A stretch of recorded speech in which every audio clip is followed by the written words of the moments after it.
Corona महामारी से लाखों लोगों की जान चली गई तो लाखों परिवारों पर आर्थिक प्रहार भी किया है। लेकिन जिन घरों ने अपनों को गंवाया है उन्हें अब मुआवजा लेने में भी दिक्कत पेश आ रही है। कहीं लापरवाही है तो कहीं आंकड़े छिपाने की कोशिश की जा रही है। 3 राज्यों में हमारे सहयोगियों ने सच की पड़ताल की।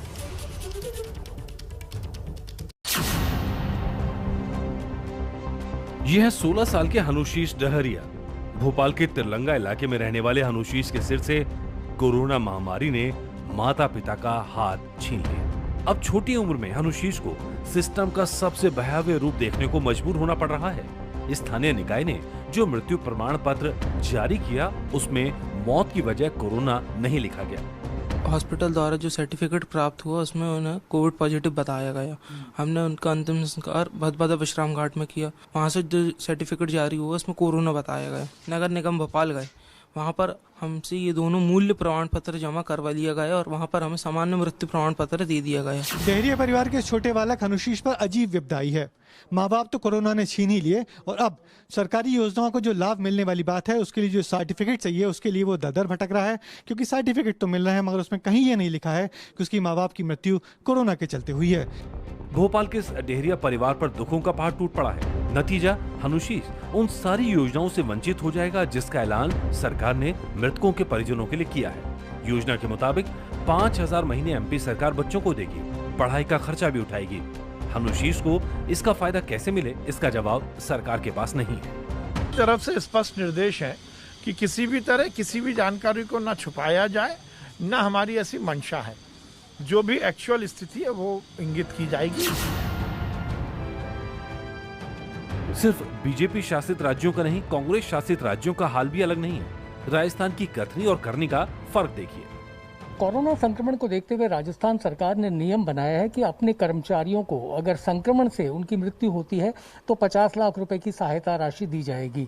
इतना ही नहीं, संविदा कर्मियों के लिए भी अनुग्रह राशि का प्रावधान किया गया है। पूरे 15 महीने के अगर कोरोना काल की बात करें तो तकरीबन 350 राजस्थान सरकार के कर्मचारियों की मृत्यु हो गई है। लेकिन हैरानी की बात यह है कि महज 6 कर्मचारियों को ही यह अनुग्रह राशि अब तक मिल पाई है। सिस्टम की इसी बेरुखी का शिकार हुआ है अशोक शर्मा का परिवार।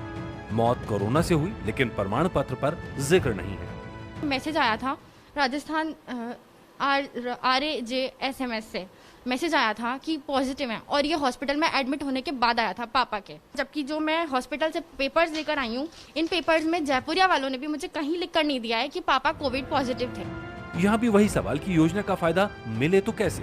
मृतकों के परिजन परेशान हैं और सरकार के नीति निर्धारक मस्त।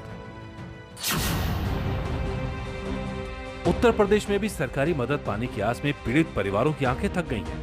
जनता को कोरोना से बचाने में शहीद हुए पुलिस कर्मियों के परिवार अब अनुग्रह राशि पाने के लिए जूझ रहे हैं। ऐसा ही परिवार है कांस्टेबल वीरेंद्र कुमार शुक्ला का। सितंबर में कोरोना से जान गई। कोरोना से एक बेटे की नौकरी भी चली गई, दूसरा बीमारी से परेशान है। परिवार परेशानी की हालत में है, लेकिन फाइल सरकारी अलमारी में धूल फांक रही है। अभी कुछ नहीं मिला, पता नहीं क्या मिलना चाहिए था क्या नहीं, हमको कुछ मालूम नहीं। साफ तौर पर देख सकते हैं कि इतना वक्त बीतने के बाद आज जब इनको सबसे ज्यादा जरूरत है उन पैसों की, परिवार चलाने के लिए, घर चलाने के लिए, तो सरकार इस तरफ ध्यान देने के लिए कतई तैयार नजर नहीं आती है।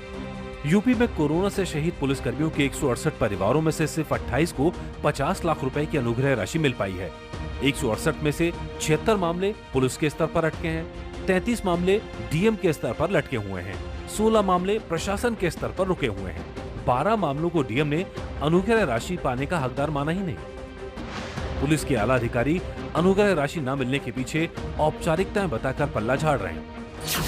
कोरोना का कहर हर किसी पर टूटा, हर राज्य पर पड़ा।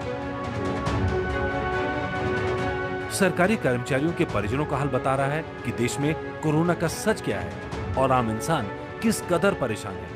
किस तरह आंकड़े छिपाए गए और किस तरह मृतकों के परिजन दर दर की ठोकरें खाने को मजबूर हैं।